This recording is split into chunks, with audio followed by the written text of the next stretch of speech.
Okay, so we have a fellowship meeting today. So Barry, do we have any members going to be sharing with us today? I suspect very few. Moira, sadly, her brother died a couple of days ago, and she's away in Shropshire helping her sister-in-law with the arrangements, so she won't be joining us. Diana and David Howard said they have nothing to say from their committees. Nick is going to tell us about his experiences helping out at a vaccination centre. I was also going to say something about membership. And is also going to talk about, sorry, not about membership, yes. That's what I believe we have. Okay. Yeah, Richard, I think, is muted. Are you trying to say something?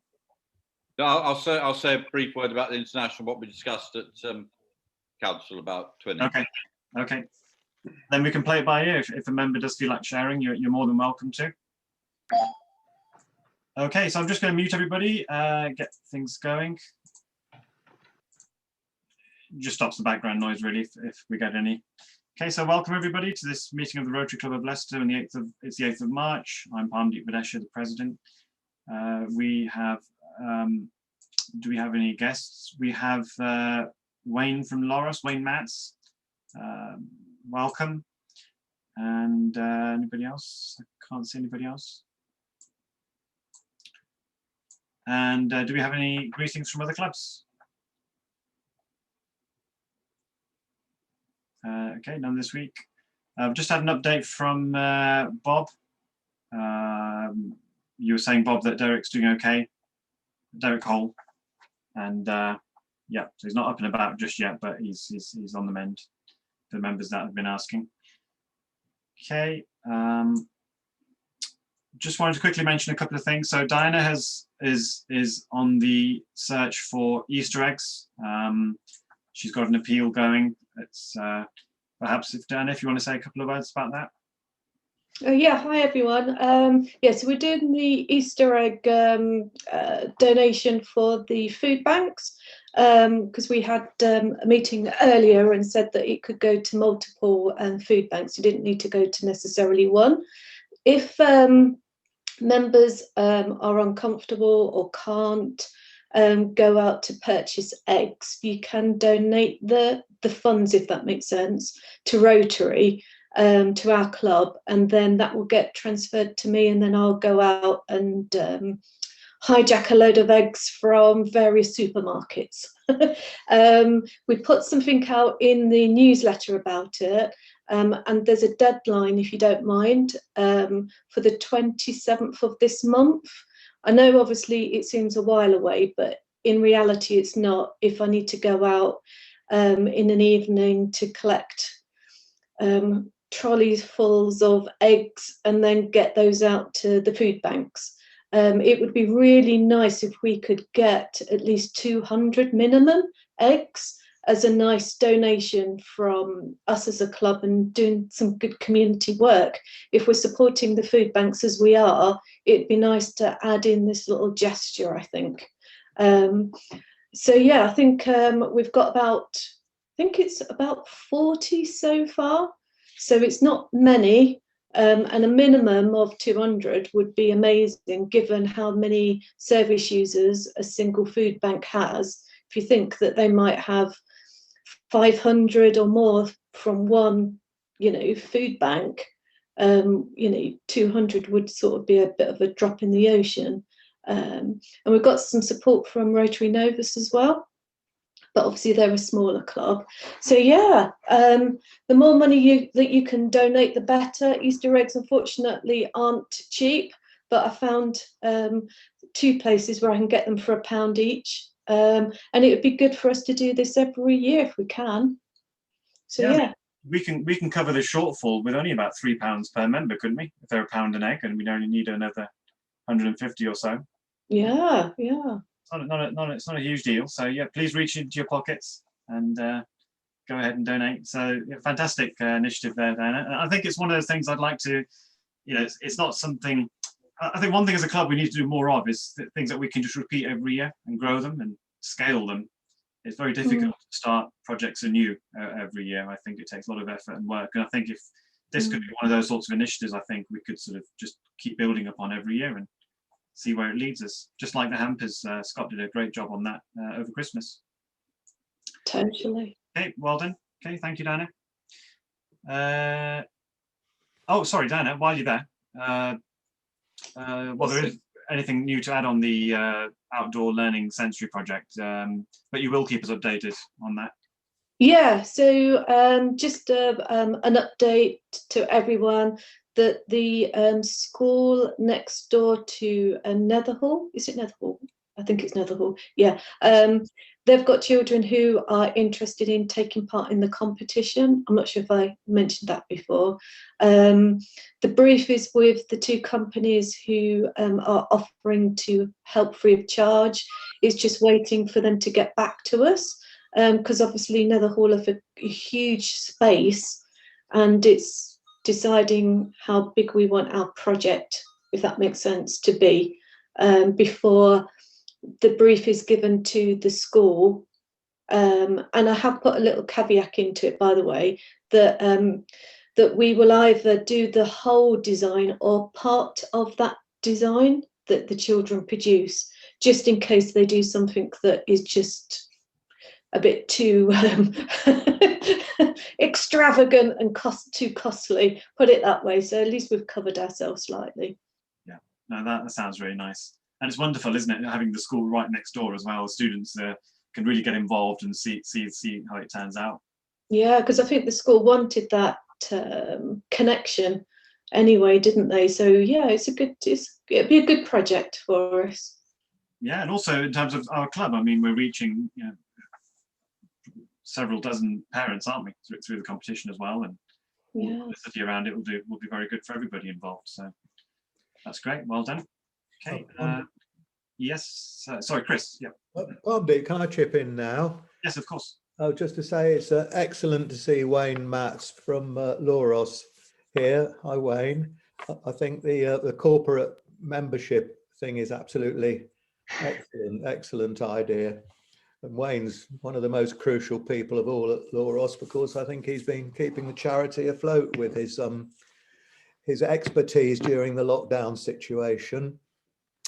And the second thing I wanted to say was that I thought we'd been told today to wear ties. So here I am, but let's see, it's only me and Bob looking respectable. It's the 15th we were planning for, but you're welcome to wear them anytime. Oh, I'm sorry. Right, I'm overdressed then. Well, you've set the bar, I think, for next week. So we've got to, yeah. So everybody, it's the 15th, because the 15th it will be the anniversary of our last physical meeting at the Grand, which took place last year. And yeah, ties or smart dress, I think would be nice. Yeah, really very much appreciated. But thanks for the effort, Chris. Okay. Just to mention on the food banks, they've got their shipments arriving in the next couple of days, and that's the next few days. Age UK, Xynthia Trust, and the Midlands Lunga Seva Society. I'll just quickly share a photo of their new premises. Hopefully you can all see this. So they're doing so well. They've had to acquire a new premises here. There were about. Can everybody see the picture? Yeah, yeah. So there were probably around. So I've been doing this since October every Sunday, just taking out probably about 5 of these green tubs full of food, baskets, sorry, full of food. They do these sort of. The interesting thing is they do the cold food here, which includes milk and bread, but they also do hot food, which they cook fresh. So that's what the people over here are doing. They're packaging it, and they're serving near enough 1,000 meals a week. So they're doing really good work. And you know, I just take a load of these and drop them off to various people around the city centre, and I think one of them's a homeless hostel. So it's a really, really nice way for anybody interested to get involved in the response to the pandemic in terms of what our food banks are doing. See for yourself what kind of needs there are, and the kind of people that we're helping as a club as well. And I can tell you, people are very grateful for what we're doing, especially this chap here, Ginder Basra, who's one of the people who runs the charity here in Leicester. He's very pleased with our efforts and what we've done for them. So their first donation, our first donation, is going to be going to them on the next few days, and he's going to be sending us a video. He's also said, I don't know if you can see it just behind me there, there's a conference room, small one. So he has invited us to come and have a look at their operation, should we want to, once restrictions have been lifted and we want to go and have a look and see how they do things. So it's really nice to see the response to all of this from charities like that. So that's them. Cynthia, as I mentioned, is having theirs in a few days, and the only one that hasn't ordered yet is Help the Homeless, and they seem to be very well publicized as a charity. They seem to be very good on Facebook and LinkedIn and things like that. So I gather that has led to a surplus of food. So they do want our money. They do want some additional food, but they just don't have a requirement for it yet. So at this point in time, 4 food banks have been sent money to purchase food with. And really from there, what we're planning to do is get their feedback before we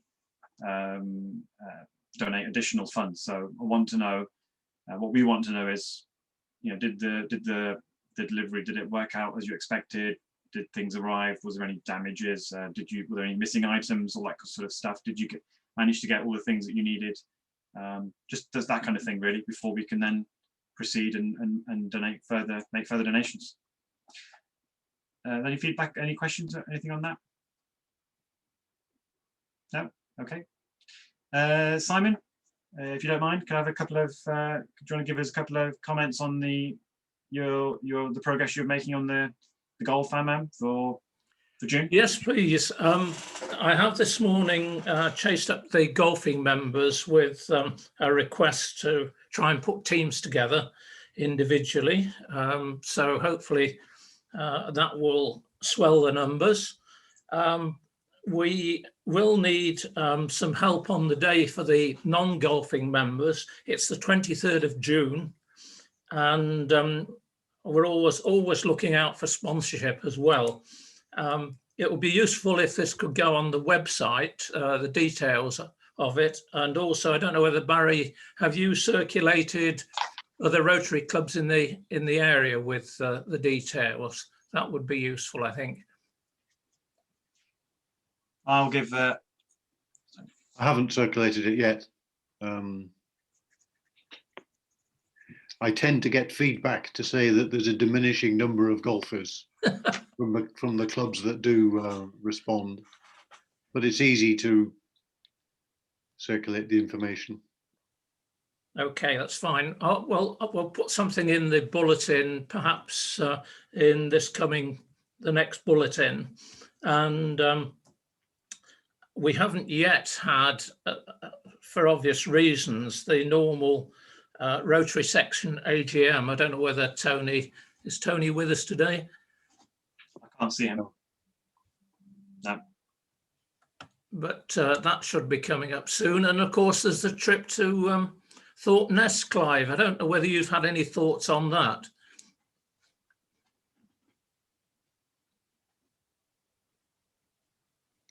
Simon, it's on my list of things to do. My initial thinking is that since it's residential, and I believe I'm right in saying that residential stuff isn't allowed until the 17th of May, it's probably not going to work. But I will send a note out in the coming days to those who might have been wishing to attend, just to confirm that one way or another. Yeah, I wondered about putting it back to a later date. That's a possibility, yes. Yeah. I think they still owe us the deposits as well, don't they? Yes. With interest rates that what they are, I doubt whether they got too fat on them. Yeah, I've got the matter in hand. Okay, thank you. That's all from me, thank you. Yeah, just before you go, Simon, you said you needed some help with non-golfing Rotarians. What did you mean by that? Well, it's things like handing out the cards to people, getting them to check in, selling them raffle tickets, just trying to get money out of people as well, and just making sure everybody's happy on the day. Okay. But I'll organise that as time goes on. Yeah. Okay. Okay. Wonderful. I'll also mention to Scott about the website as well to put something on there. I'm sure he could sort that out. Okay. And let's just see something else. Yes, sorry, Patrick. Is there any news of Scott? He put out a rather depressed piece about that he got COVID. Yes, he was just on the council meeting. He was. Right, okay. Yeah, speaking to him, he did say it hit him rather hard at first, and he was monitoring oxygen levels, and he did make a point that he was very, very cautious in terms of following the rules about going out and meeting, and he still caught it. So, and actually, I think he actually caught it after he had the vaccination too, perhaps. So, you know, and he was really sort of hit by it quite bad at first, but he's on the mend. On the mend. Thanks very much. Council, yeah. So, okay. And do we have any notices from Secretary Barry? No. Any of the committee chairman would like to share anything? Yes, David, and then Richard, and then Clive, and then Nick. I just thought I'd update you on what's happening at Bradgate Park. I know some of the members are quite interested in seeing what's happening with the visitor centre. At the moment, it's closed, as all attractions are, and will be until the restrictions are all lifted. I'm continuing to meet with them and argue with them about their plans to not open 7 days a week. The last one was a bit more positive in that one of their plans was to put a sort of classroom desk in the entrance area, which would have sort of hidden some of the exhibition and had to take away some of what we'd already put in there. Anyway, they've changed their mind on that now, and they found somewhere else for the classroom for the school children, and it might mean a small alteration to sort of put a doorway through into that room out of the exhibition, but it shouldn't affect what we've paid for. But however, there's still a reluctance to open 7 days a week. I wrote to the local councillor because she's a trustee as well as a councillor. Got a pretty short response saying they still haven't decided what they were doing about it. I've also been speaking to the Friends of Charnwood, which is an organisation which is quite well known around here anyway, and I'm sure a few of you will know it. And they're quite vociferous about what's going on in Bradgate Park. And they've questioned the visitor centre opening hours, and saying they're very disappointed to hear that it's not going to open 7 days a week. And they're quite vociferous about many things, including the fact that the trust's basically controlled by the councils now, in that there's 3 representatives from the council, each council on the trust board. There's only 1 independent person, and they've questioned whether the 2 non-council leaders will ever dare say anything to the benefit of the trust against the wishes of the council leaders, which is an interesting point to make, and we'll let them continue to argue that. But, I'm still working on it, but I can't promise it'll be open 7 days a week as things are going at the moment.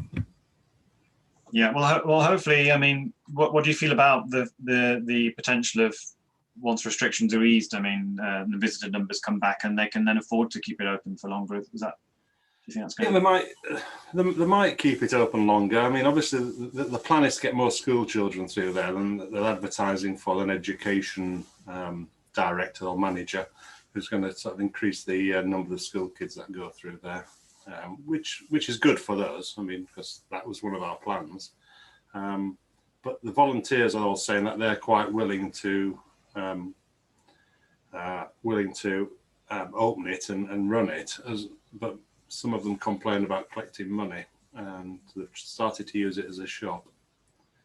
And but the plan now is that it may become their main shop, in which case they will need a member of staff there, in which case they can open it as well. Right. So you know, things are still fluid, but I just feel there's a reluctance to keep it open 7 days a week. Yeah. Okay. Well, thanks for keeping us up to date and for your efforts so far. Yeah. Okay. Thank you, David. Richard. Yeah, just international, really. Just as we discussed at council, members will be aware that we made a donation via Guimarães to Saint Etienne, and we had some initial discussion whether they'd be interested in setting up a sort of twinning with ourselves. They already have twinning with 2 other clubs in the UK, but they passed that on to Bordeaux West, and Bordeaux West are very interested in having a twinning with a UK club. They're a club of about 60 odd members, and unsurprisingly they are in Bordeaux. So the view of council, my understanding of the view of council was that was a positive thought, and so unless anybody has any particular objections to twinning with Bordeaux, then I will approach them accordingly. I think that's a unanimous yes. Members seem pretty happy with that, as far as I can tell. Yeah. Okay, now just be sure to let us know when you're visiting. We'll get a minibus together. Okay, thank you, Richard. Clive. Yes, I just wanted to share with you, President, that in my time in Rotary, one of the most interesting things I've done is to go to Northern Italy and be involved in polio immunization. And we've talked and talked over the years about polio and how tantalizingly close we are to the end of it. That end point still goes back. And I attended a polio seminar, but it was called a Humanitarian Service seminar a few weeks ago.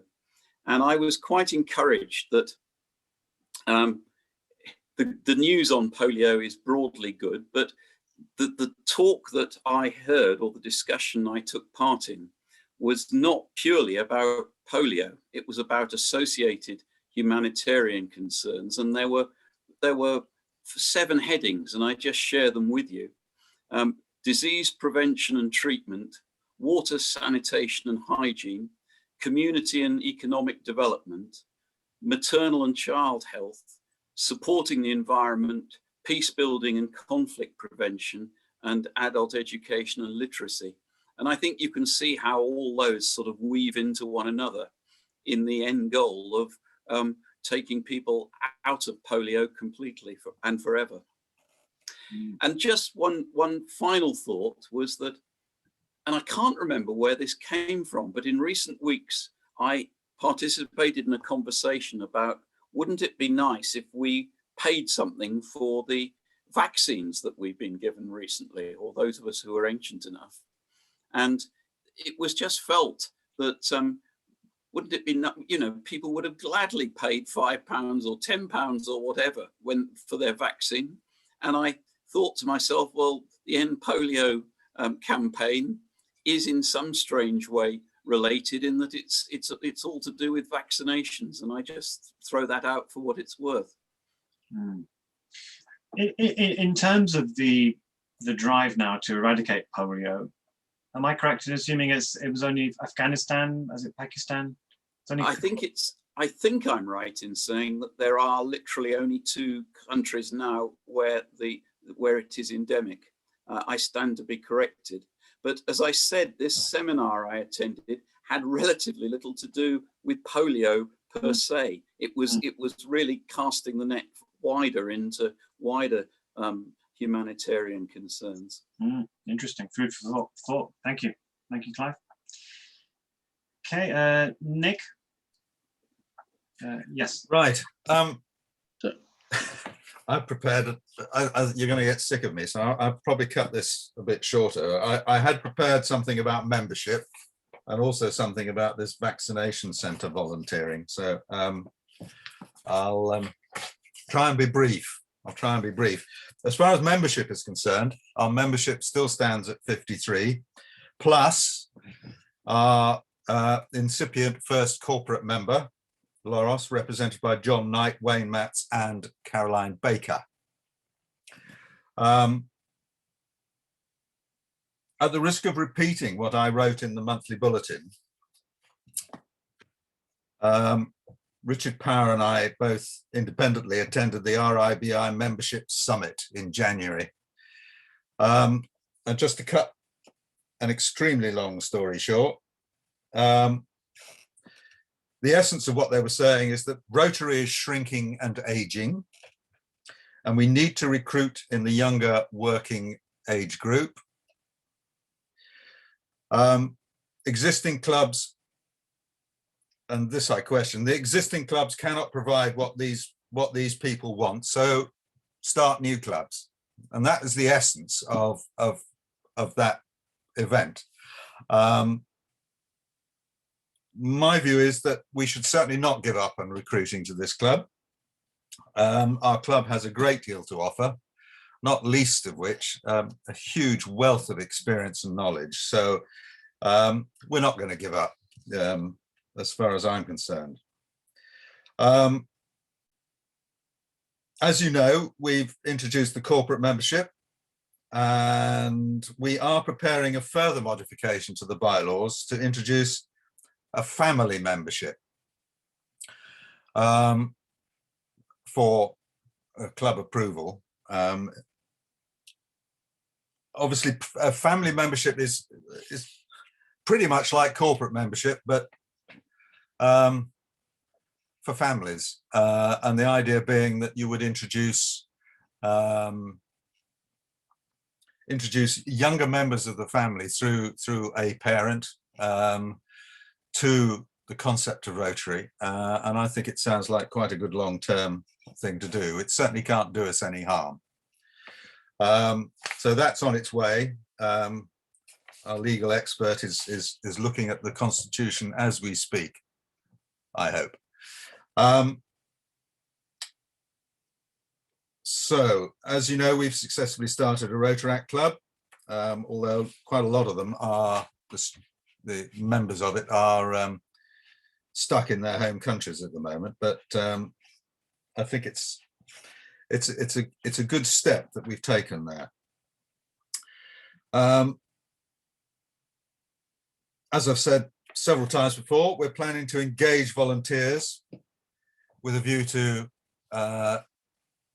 finding potential Rotarians on projects, and we're looking for project ideas. At council today, Parmdeep came up with an excellent contact, which might be a source of a number of projects, which is great stuff. But we are still looking for ideas for projects, and my previous requests for ideas, no matter how harebrained, has been met with complete silence so far. So I'd like to put that request out again.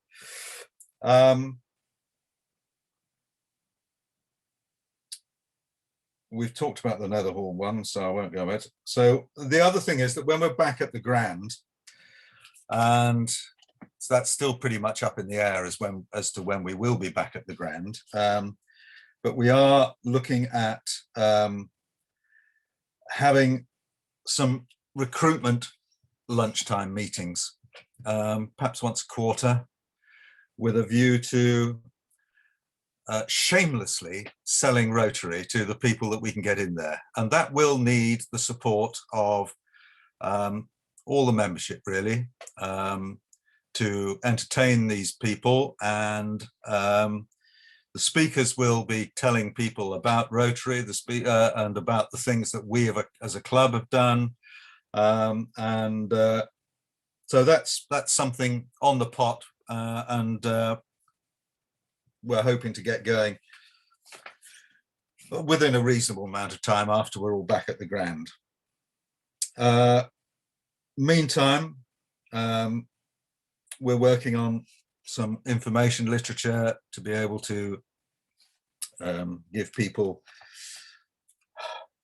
knowledge about what Rotary is doing and what we are doing as a club, and how they can join and the various sorts of membership that we've got.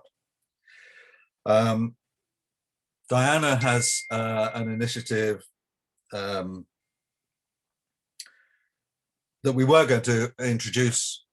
Actually, it was today, wasn't it, really? International Women's Day, with a view to getting Diana, speak. Yes, this is my International Women's Day pose. And I'm actually on a panel this evening and another one tomorrow. So going back to what we were talking about was to have a annual Rotary tea party that was focused on the recruitment of women. So it's not exclusive to women, but if it was around International Women's Day, that would be a good place for us to start. We could have it planned for later on in the year if we wanted, as it's a tea party. But that's if we decide to do it. However, I think it might be more prudent to do it next year. And obviously, Wotton Hall is the location, because the lady who, or the family, but the lady who owns Wotton Hall said that she's very selective on who and the types of people that are allowed to use the facilities there. And she's definitely up for Rotary, definitely, to have this sort of an event there, which is fantastic for us as a club. Okay, thanks, Diana. Great. So really, just in conclusion, that's what's going on at the moment. Anybody got any other bright ideas? I'm always open. Going back to then, in summary, to the RIBI summit, I think that we can recruit for the club, and we can also promote one or two other clubs, perhaps through satellite route, whereby we could nurture the development of a new club until it springs off. So I think we've just got to roll up our sleeves and get on with it, really. So, Parmdeep, do you want me to go straight on to talking about vaccination, or have you got something else? Nope, you're the star for today. So, just over a month ago, I decided that I'd do a bit of volunteering associated with vaccination. And I've been doing this steward work at the People Centre in Belgrave. I do it twice a week, 12 till 4. It's a 12-hour day, but I reckon 2 shifts for me a week is all I want to give at the moment. I found out how to get involved through talking to a friend who's incidentally a Rotarian at De Montfort Club. And I applied through Voluntary Action Leicester, VAL. I ended up at the People Centre because that's where they were looking for volunteers at the time, but the same source of volunteers is used for up at the racecourse here, and also at the hospitals.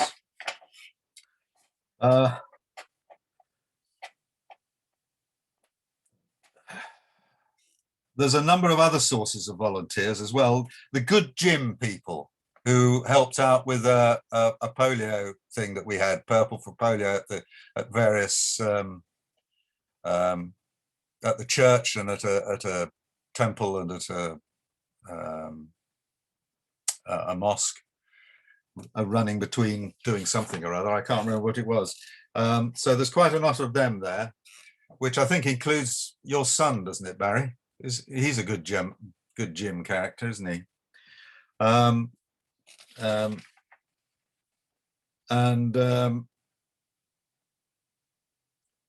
So briefly, it's not a very exciting job, to be honest. but it does have its rewards. I just felt I wanted to do something towards contributing towards the effort of all this vaccination and getting us out of the mess that we're in. I also wanted to understand, this is before I had any vaccination, I wanted to understand, you know, what happened, how it all took place, because I have been very confused by all the publications that have come out through the government and the NHS as to who and what and all the rest of it. So the best way to do that was to go along and just have a look. Most of you will have had your first jab by now, I expect. Looking at you, yes, with the possible exception of Diana and maybe Tim, I don't know.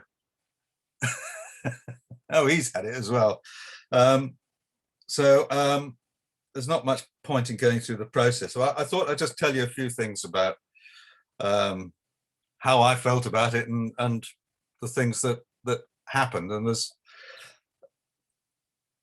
initially, I must admit, I was a little fearful, being in proximity to so many strangers after a year.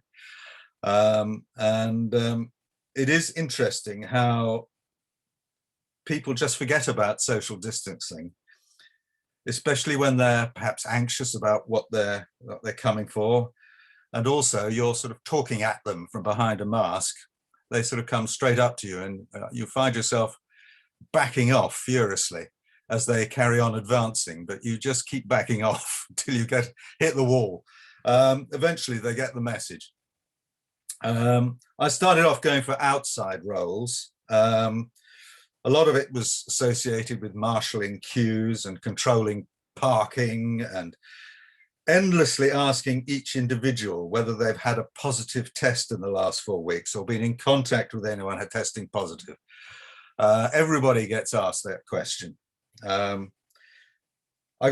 I got more used to it, I plucked up courage to do some of the indoor roles, and the People Centre is an ideal place because the initial administration stage when you go there is done in this huge full building height atrium, so plenty of air circulating, and then you go on to where the vaccination is taking place, and that is in this large theatre area where the auditorium seating has been removed. So again, another full height building space. So there's a reasonable sense of sort of COVID security, just even though you are inside. There were a number of jobs to be done there. The first, but yeah, actually the last job I did on Thursday last week was pointing people as they come in on the queue towards the particular administration desks that they should be going to, which was a bit like playing whack-a-mole, really, because as people went through the administration, a desk had become free, it had been wiped down, and I had to have eyes in the back of my head to see where the next person should go, and they were coming through at a furious rate. It was really quite impressive. I've also done showing people the way out, at which point you get some pretty happy people, actually, people who are really quite pleased with the fact that they've now been vaccinated. I even had one couple who insisted that I take a picture of them at the exit to the People Centre. God knows what they were going to do with that. Maybe send it to relatives in Australia or something, I don't know. There was one job that I don't ever want to do again, and that was somebody came up with the idea that there should be an exit questionnaire. And obviously normally that exit questionnaire would be done by individuals, but because of COVID security and all the rest of it, I had this iPad with this questionnaire on, and so it was only me filling it out, and I had to ask the questions, and it's fine. Everybody was very impressed actually with the service they received, and they thought it was all very well organized, and that was great. But then after that, you had to ask them questions about themselves. And this is a bid to establish the diversity of people there. And I can understand that, but I'm not sure why there is a need to ask them about how they see themselves in terms of their gender or what their sexual orientation is. I don't really see that has an awful lot of relevance to COVID vaccination. I did actually balk at asking an 80-year-old Sikh whether he considered himself as a trans person.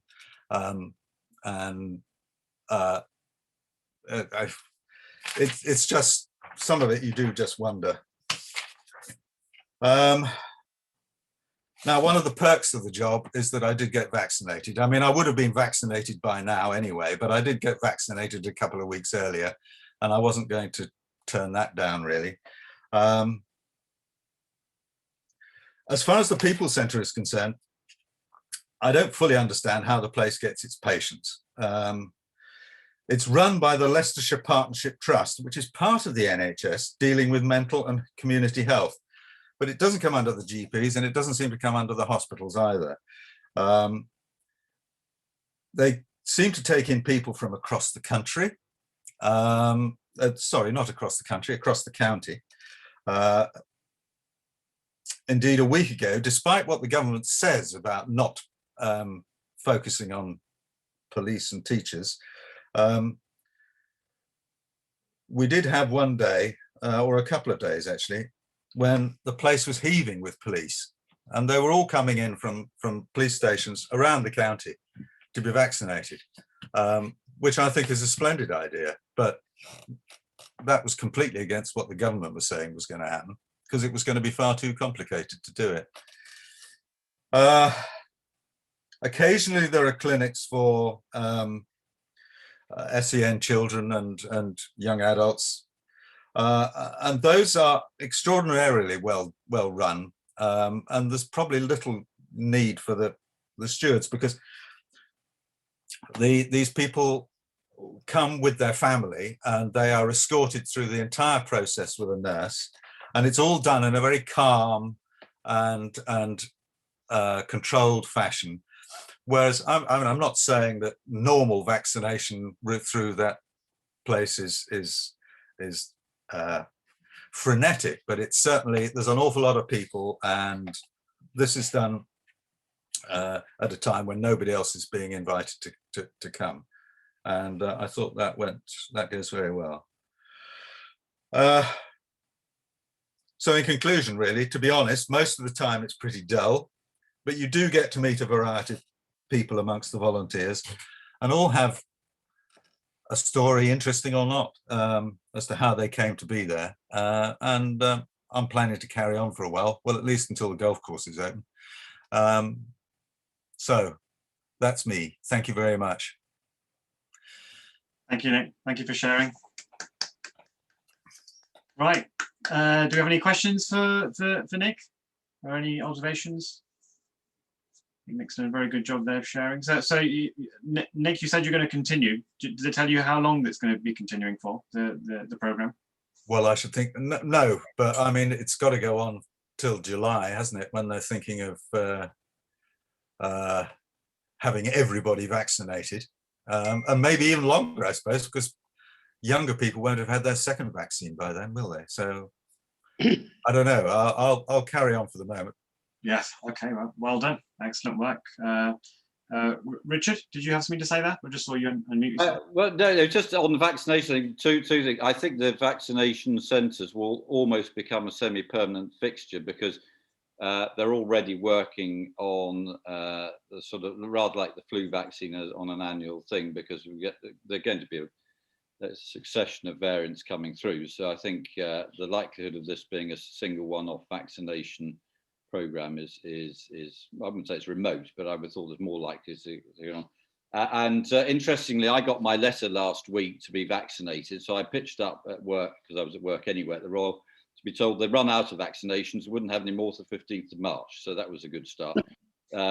But they had managed to get Kristen Scott Thomas done last week. Now, we're all aware of her as being a very good actress, but I thought she lived in Paris. And so how she ended up at the Leicester Royal Infirmary being vaccinated is not entirely clear to me. Anyway, in terms of where we are, we continue the marginal, well, there's a bit more than marginal, things are improving slowly but steadily. Our number of patients in hospital now have gone below the 200 mark, which is good. That's progress. But it's going to take a little while for that to filter through to those who are seriously ill and sadly dying, but we'll get there. Okay, thank you, Richard. Any questions for Richard? No? Okay, so if we could all unmute ourselves. We're very lucky. Next week we have Dr. Julian Tang, a consultant virologist at the Leicester Royal Infirmary, who's going to be giving us an update on SARS-CoV-2. Richard, you know Dr. Tang, do you? You said? Yeah, well, I know. In fact, he and I had a very interesting phone conversation last week because I was aware.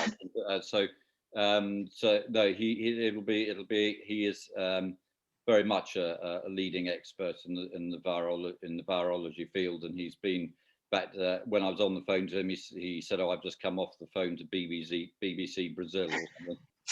So he is the key will be keeping him to time, I think. So I have said to him, please keep it to 10 to 15 minutes and allow plenty of time for questions, because otherwise I suspect we could be there most of the day. But it'll be very good and thoroughly recommended to listen to.